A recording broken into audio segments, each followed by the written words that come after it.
I was sitting in my small, cluttered office on the third floor of the Riverside Commerce Center when my phone buzzed with Derek's text. Around me were stacks of maintenance reports, equipment manuals, and handwritten notes from my morning rounds through the building. My desk was covered with coffee cups, technical diagrams, and a half-eaten sandwich from the deli downstairs. To anyone walking past, it looked exactly like what Derek thought it was. The chaotic workspace of a low-level maintenance supervisor barely keeping up with his responsibilities. I read the text again. Reported your messy office to management. Someone needs to maintain professional standards in this building. Maybe they'll finally move you back to the warehouse where you belong. You're an embarrassment. There was a photo attached. Derek had actually taken a picture of my office through the window and sent it to building management with a formal complaint about unprofessional working conditions reflecting poorly on the building's corporate tenants. I set my phone down and returned to the HVAC schematic I'd been reviewing. The Riverside Commerce Center's climate control system needed updating, and I was trying to determine the most cost-effective approach that wouldn't disrupt the 15 companies who leased space in the building. My phone buzzed again.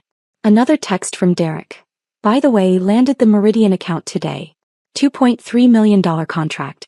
Keep fixing those air conditioners though. Someone has to do the grunt work. Derek was my older brother by 3 years, and he worked on the 18th floor as a senior sales executive for Titanium Solutions, one of the building's largest tenants. They occupied 4 full floors, 15 through 18, in the 20-story building, and Derek never let me forget the literal and metaphorical distance between our positions. In Derek's world, he was the success story. Expensive suits, corporate expense account, office with a view, business class travel.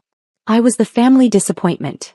Working maintenance in the same building where he closed million-dollar deals, wearing work clothes instead of designer brands, eating deli sandwiches instead of client lunches at steakhouses. Our parents had long ago given up trying to mediate between us. Mom would say things like, "You're both doing important work in your own ways," but her tone made it clear whose work she actually valued. Dad had stopped asking about my job entirely after Derek told him I was basically a janitor with delusions of importance. What none of them knew, what Derek especially didn't know, was that I wasn't employed by building management. I was building management. More specifically, I owned the building. All 20 floors, all 340,000 square feet, all 15 tenant companies paying me rent every month, including Titanium Solutions whose lease renewal was coming up in 6 months.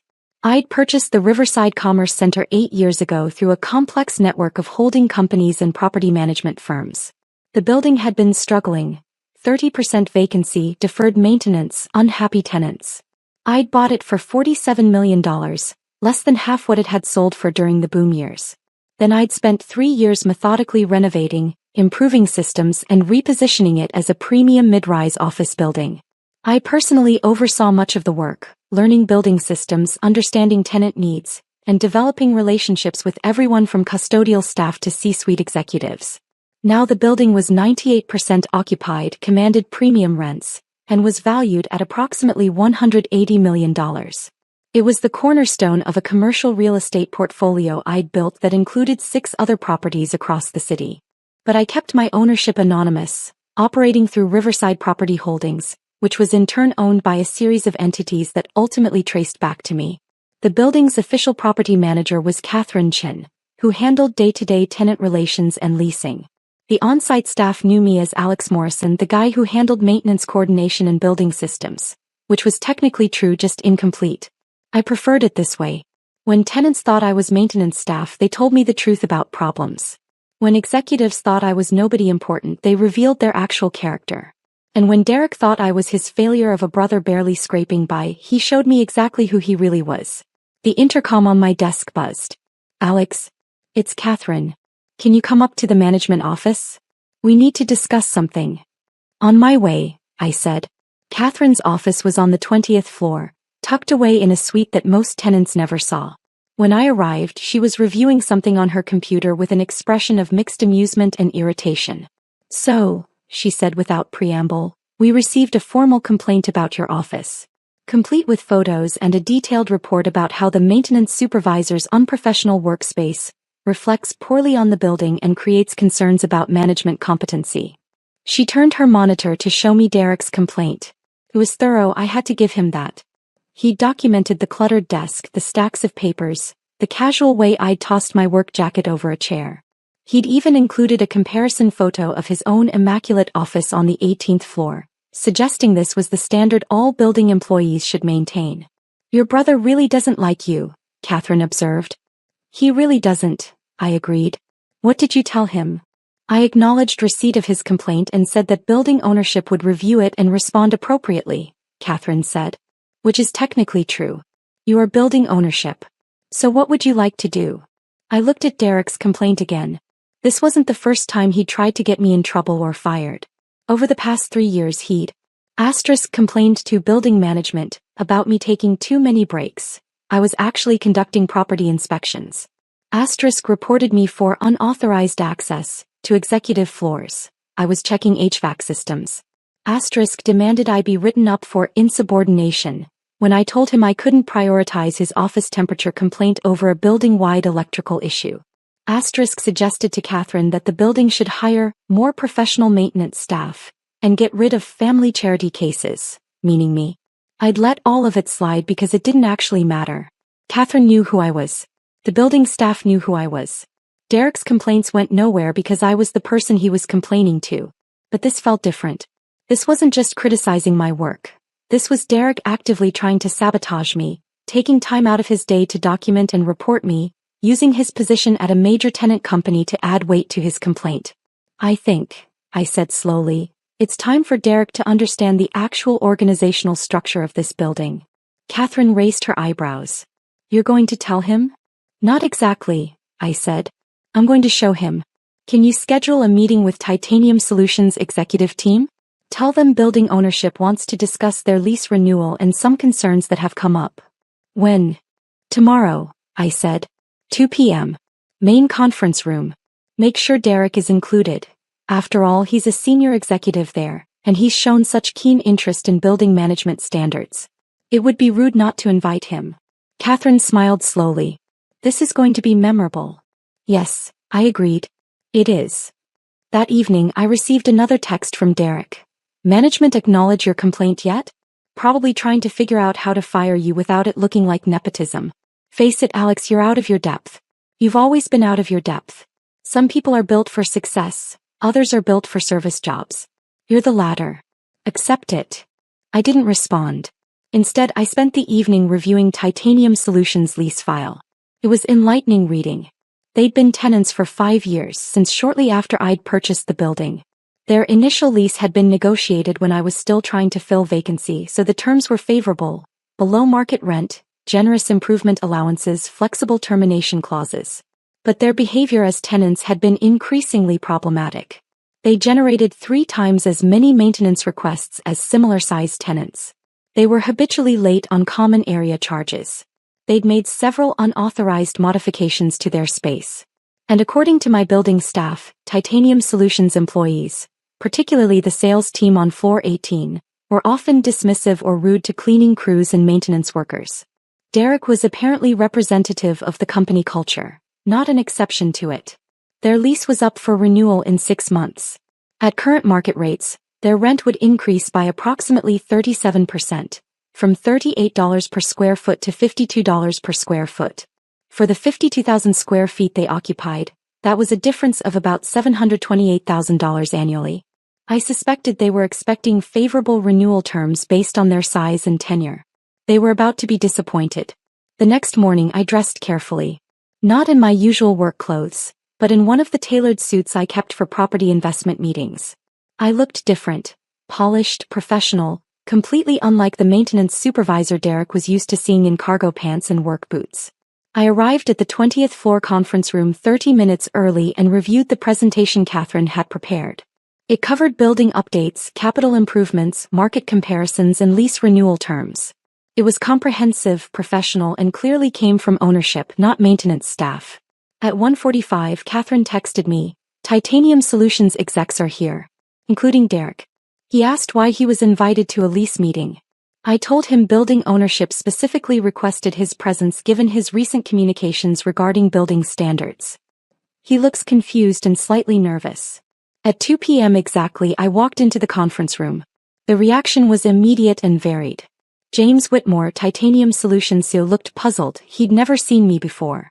Rebecca Sato, their CFO, glanced at her watch as if I was late. Martin Kovac, their COO, was scrolling through his phone and barely looked up. And Derek went absolutely white. That's my brother, Derek said, his voice strangled. Why is my brother here? He's maintenance staff. Good afternoon, everyone, I said, taking my seat at the head of the conference table. I'm Alex Morrison, owner of Riverside Commerce Center and principal of Riverside Property Holdings. Thank you for making time for this meeting. The silence that followed was profound. James Whitmore's head snapped toward Derek. Rebecca Sato stopped mid-sip of her coffee. Martin Kovac finally looked up from his phone, his expression shifting from boredom to sharp attention. I'm sorry, James said carefully. You own this building? I've owned it for 8 years, I confirmed. I purchased it in 2016, oversaw its renovation and repositioning, and have maintained ownership through Riverside Property Holdings. Catherine Chin, who you know as the property manager, works for me. Derek made a small choking sound. I continued as if he hadn't. Catherine and I handle most ownership communications through our property management company, but occasionally I like to meet directly with major tenants. Especially when leases are coming up for renewal, and especially when questions have been raised about building standards and management competency. I pulled up the first slide of the presentation. It showed the Riverside Commerce Center's performance metrics over 8 years. Occupancy rates, tenant retention, capital improvements, building value appreciation. The numbers were impressive. This was clearly a well-managed, successful property. As you can see, I said, Riverside Commerce Center has been one of the highest-performing commercial properties in the city. We've maintained 95+% occupancy for 6 consecutive years, tenant satisfaction scores above industry average, and building systems that exceed code requirements. This didn't happen by accident. It happened through careful management and significant capital investment. Rebecca Sato was nodding slowly, her CFO brain processing the information. These are strong numbers. Very strong. Thank you, I said. We work hard to maintain standards. Which brings me to the purpose of today's meeting. Titanium Solutions lease expires in 6 months, and we need to discuss renewal terms. But first, I want to address some concerns about how Titanium Solutions has operated as a tenant. I pulled up a new slide showing maintenance request data. Over the past 5 years, Titanium Solutions has generated an average of 43 maintenance requests per month. That's approximately triple the rate of comparable tenants.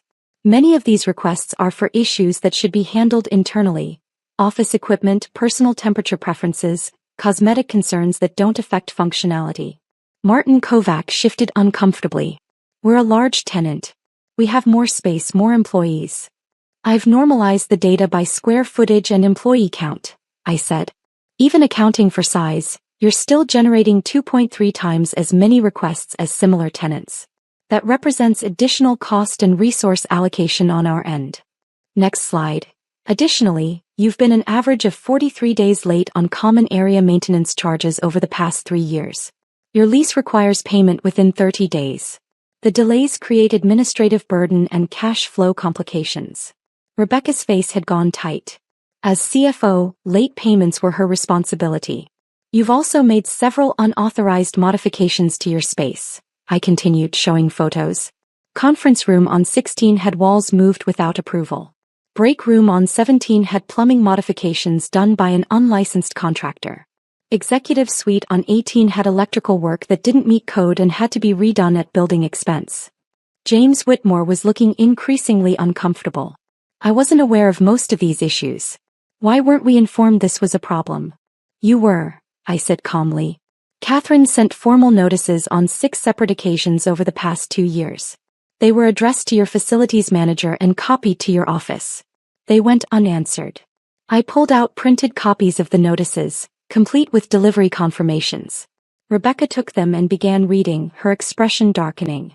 But the most concerning issue, I said, is the pattern of behavior toward building staff. We've documented multiple instances of Titanium Solutions employees treating maintenance workers, cleaning staff and building personnel with disrespect or dismissiveness.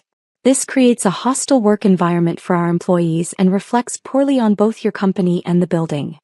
Derek had been silent throughout this, but now he found his voice. That's ridiculous. We treat staff fine. You can't base a lease decision on some workers claiming they felt disrespected. I'm not basing it on claims, I said. I'm basing it on documented incidents. Would you like to review them? I pulled up another slide. It was a detailed log with dates, times, specific incidents, and witnesses. Several entries specifically referenced Derek Moore, executives on floor 18, being dismissive, demanding, or outright rude to building employees. One entry caught James Whitmore's attention. March 15, 2024, Derek Morrison, senior sales executive, berated cleaning staff for emptying trash during business hours, demanded they return after 7 p.m. even though their shift ends at 6 p.m., threatened to have them fired when they explained building policy. Derek. James said quietly. Is this accurate? Derek's face was red. They were disrupting our client meeting. I was just trying to maintain professional standards. By threatening to fire building employees who don't work for us and were following their assigned schedule? James's voice was ice cold. That's your definition of professional standards? There are 17 documented incidents involving Derek specifically, I said. And another 43 involving other Titanium Solutions employees across your 4 floors. For context, our next largest tenant has logged 4 such incidents in 5 years. For total, you have 60 in the same period. The room was silent except for the sound of Rebecca flipping through the documentation I'd provided. Here's what I'm trying to understand, I said, addressing James directly. Titanium Solutions is asking for lease renewal in a building where market rates have increased significantly. You're presumably going to request favorable terms based on your tenure and size as a tenant.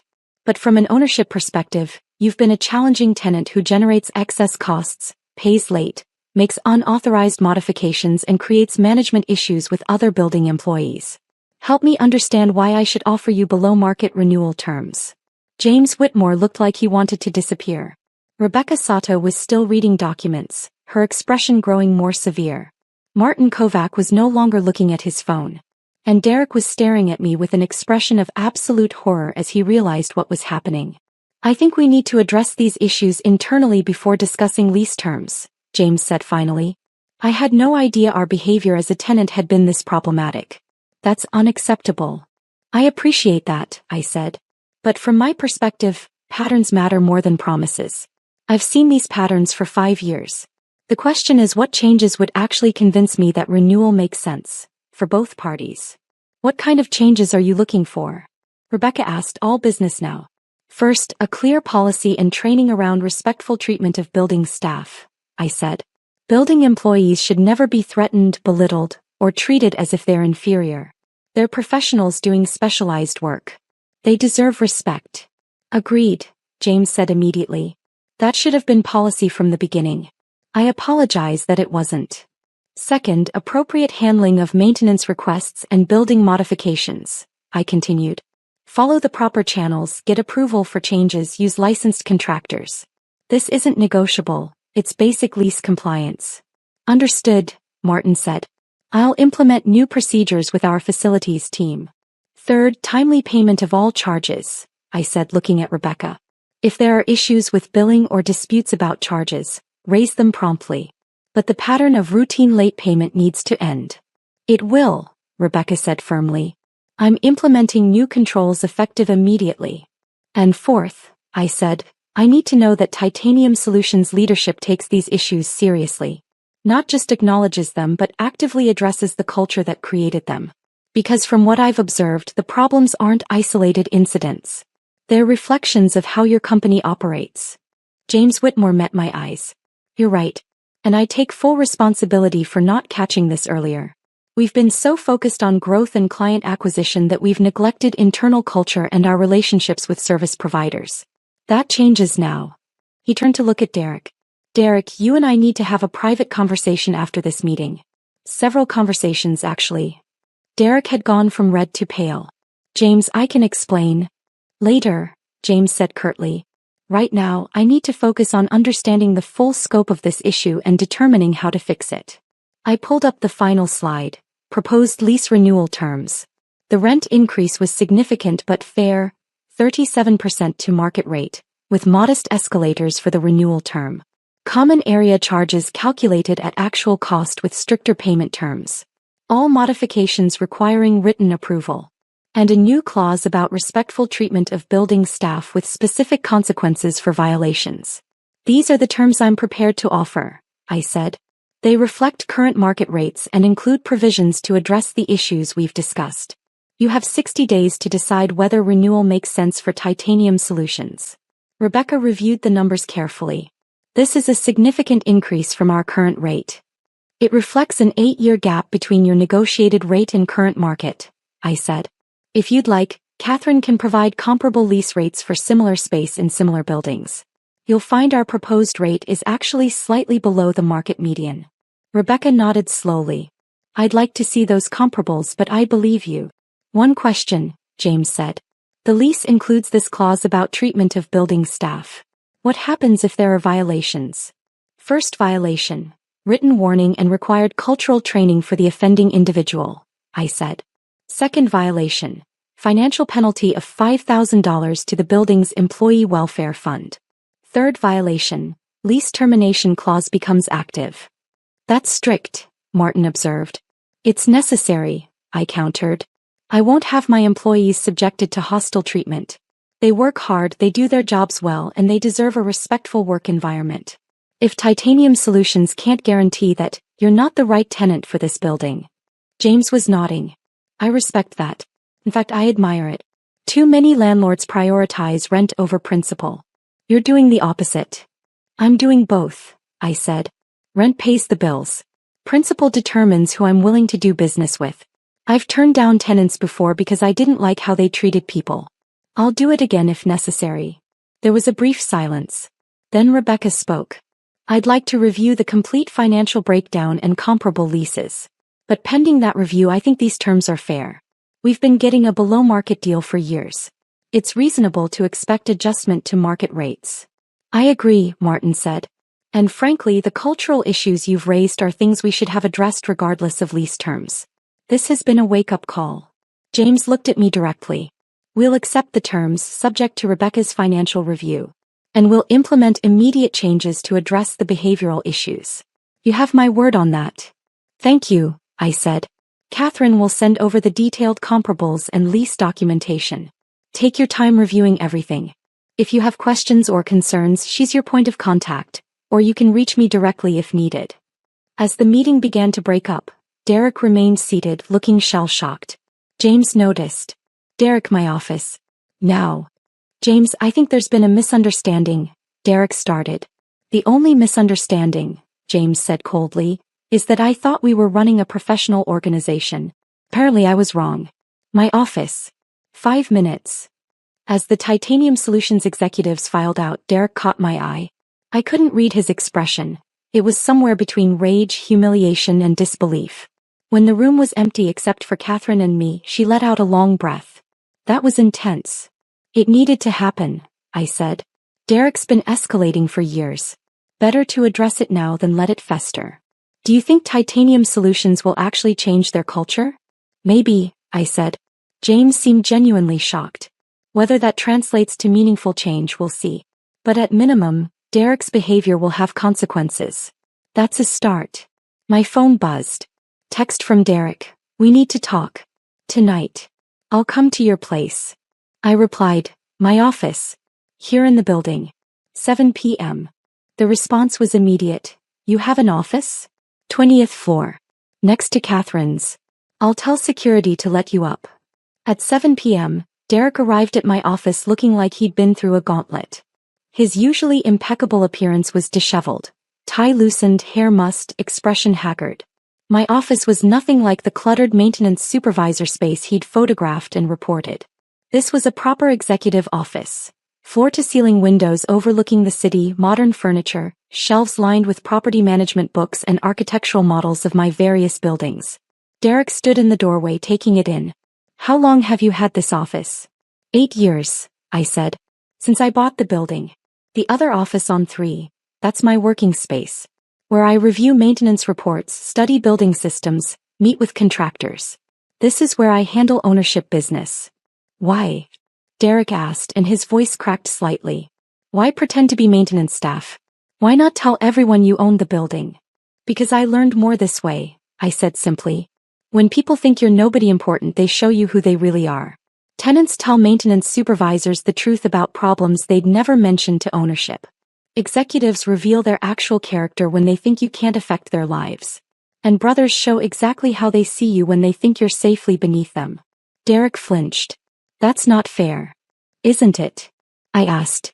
Derek, you've spent years treating me like I was a failure. You've mocked my work, belittled my choices, told our parents I was an embarrassment to the family. You complained to my boss, who is me, trying to get me fired from a job I don't actually have. You took time out of your day to document and photograph my unprofessional workspace, and file a formal complaint. I didn't know. That's exactly the point, I interrupted. You didn't know, so you felt safe being cruel. You thought I was powerless, so you kicked down. That's who you've been for years, Derek. Not just to me, to cleaning staff, maintenance workers, anyone you perceived as beneath you. And you never questioned whether that behavior was okay because you never faced consequences for it. Derek sank into a chair. James is probably going to fire me. Maybe, I said. That's his decision, not mine. But you should know that your behavior reflected on Titanium Solutions as a tenant. If your company doesn't renew their lease, or if they do but with the cultural requirements I've stipulated, that's partly because of how you've treated people. I'm sorry, Derek said quietly. I'm sorry for how I treated you. I'm sorry for the complaint. I'm sorry for years of being a terrible brother. Are you sorry because you got caught? I asked. Or because you actually understand why it was wrong? Derek was quiet for a long time. Both, I think. I'm definitely sorry I got caught.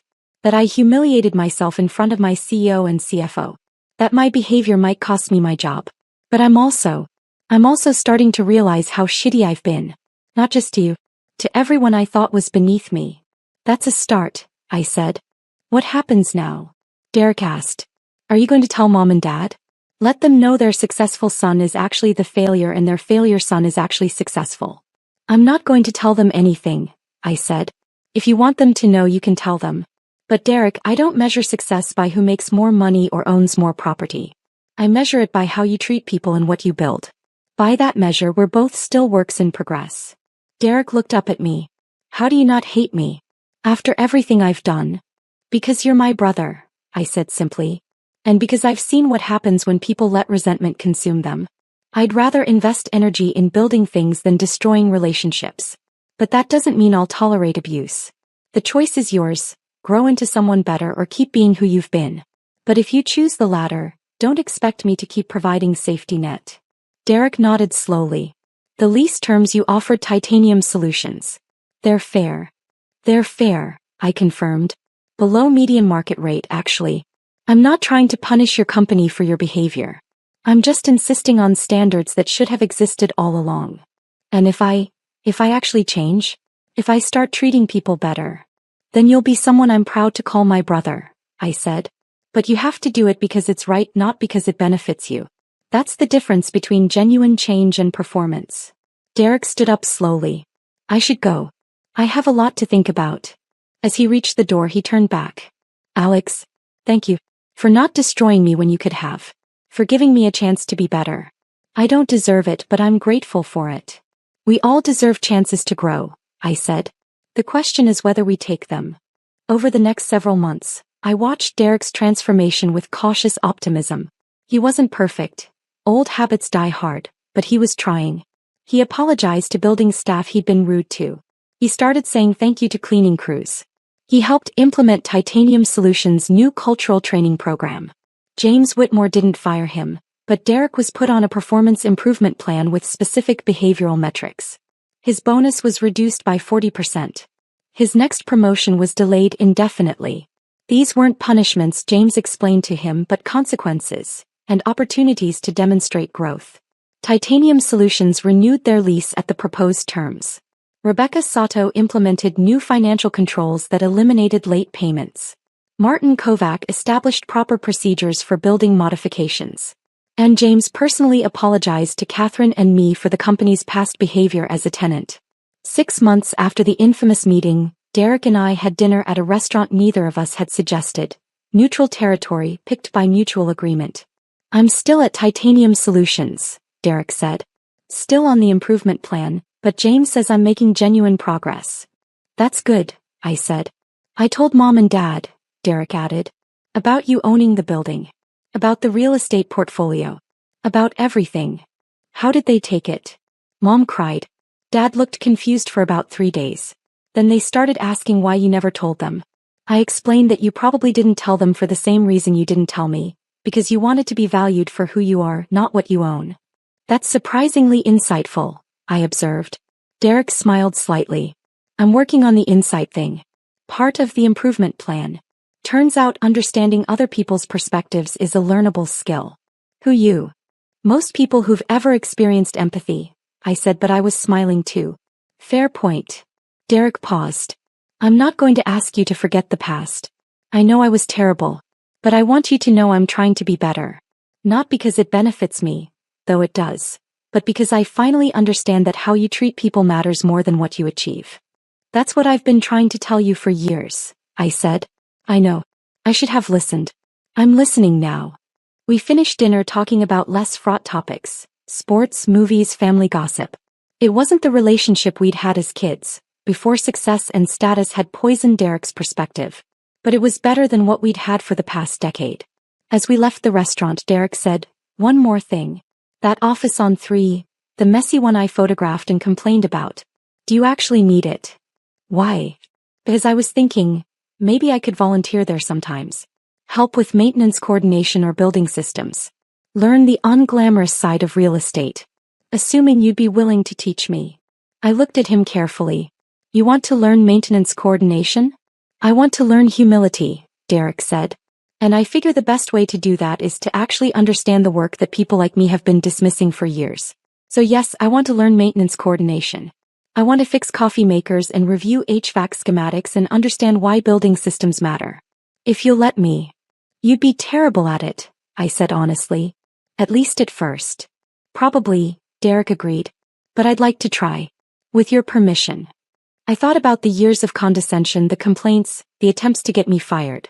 I thought about Derek's transformation over the past months. Imperfect but genuine. And I thought about the choice I'd made years ago to build things rather than destroy relationships. Hey, I said. Saturday mornings.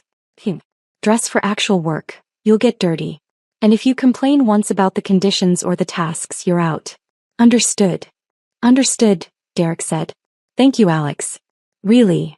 A year later, the Riverside Commerce Center was featured in a commercial real estate publication as one of the city's best-managed mid-rise properties. The article mentioned the owner's hands-on approach and commitment to both tenant satisfaction and employee welfare.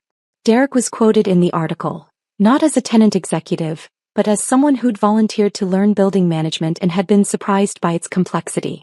I thought I understood real estate because I worked in an office building, he said in the interview. But I didn't understand anything. There's incredible skill and knowledge required to keep a building running smoothly. I'm grateful I got the chance to learn that. My parents framed the article and hung it in their living room. Mom called to say she was proud of both of us. Me for building something successful, Derek for having the humility to learn from his mistakes. And every Saturday morning, Derek still showed up at 8 a.m. to help with maintenance coordination, building inspections and system reviews. He wasn't great at it, but he was trying. And that mattered more than competence. Because at the end of the day, success isn't about the office you have or the title on your business card. It's about who you choose to be when you think nobody important is watching. And sometimes, the brother you dismiss as maintenance staff turns out to own the entire building, and teaches you what really matters. That's what family looks like when it works.